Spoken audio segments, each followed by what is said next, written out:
Sécurisation du territoire, le ministre de la Défense et des anciens combattants vient de clore sa tournée dans la région. Après Koutiala, le colonel Sadio Kamara a procédé à la pose de la première pierre du camp militaire de la région de San, un camp qui sera bâti sur une superficie de 500 hectares dans la commune urbaine de San.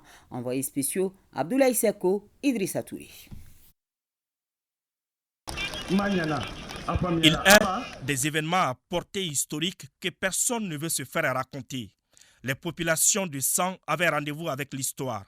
La réalisation très prochaine d'un camp militaire. Et c'est sur cet espace à perte de vue que sera construit l'édifice militaire de la région de San.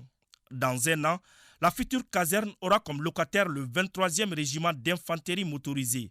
Il s'agit des hommes dotés d'équipements de dernière génération, prêts à en découdre avec les forces du mal en un temps record. Une assurance pour les populations.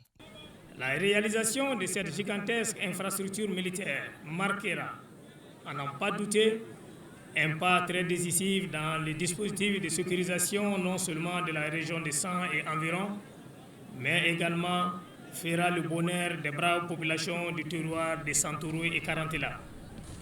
Excellence, Monsieur le ministre, je ne saurais terminer sans vous rappeler la disponibilité de l'ensemble des populations de la région de San à accompagner toutes les initiatives salvatrices aux autorités de la transition. Sans sécurité, pas de développement. La région de San, grâce à sa position géographique et ses activités, joue un important rôle dans le développement économique comme tant d'autres villes du pays. Cela n'échappe pas à la hiérarchie militaire. Monsieur le ministre, nous voilà au terme d'une première série de poses de première pierre de nouveaux camps pour les forces de défense et de sécurité, qui a concerné 3 régiments d'infanterie, un régiment de l'arme blindée et cavalerie et un régiment d'artillerie. J'en suis sûr et convaincu, avec la détermination des autorités de la transition, qui ont fait de la sécurité leur priorité. D'autres camps suivront, Inch'Allah.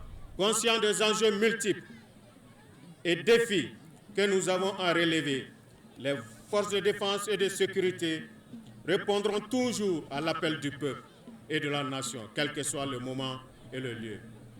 Avant de poser la première pierre du futur camp, le ministre chargé de la Défense a eu droit à des explications sur son architecture.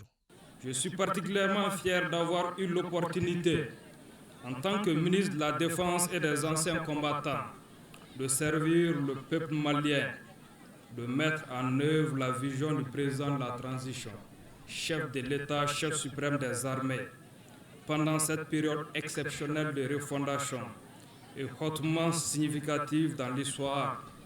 Aujourd'hui, ce sont les terroristes qui sont en débandade et qui se réduisent à s'attaquer aux cibles molles pour essayer de garder une présence médiatique là où leur présence physique est très réduite.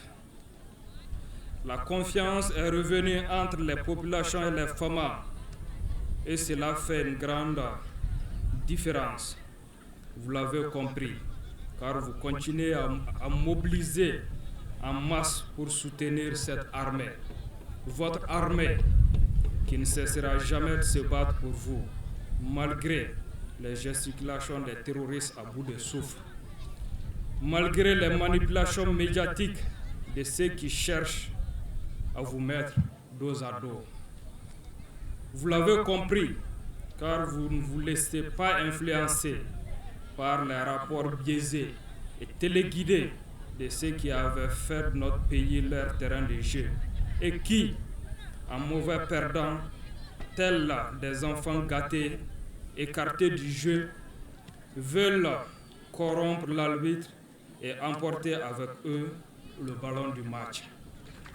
Restez derrière vos FAMA pour une armée républicaine unie, forte et solidaire, toujours au contact et au service de son peuple. Dans la cité de Santoro en Karantela, le patron de la défense n'a pas dérogé à la règle. En marge de la cérémonie, le colonel Sadio Kamara a rendu une visite de courtoisie aux 4 chefferies traditionnelles de la région.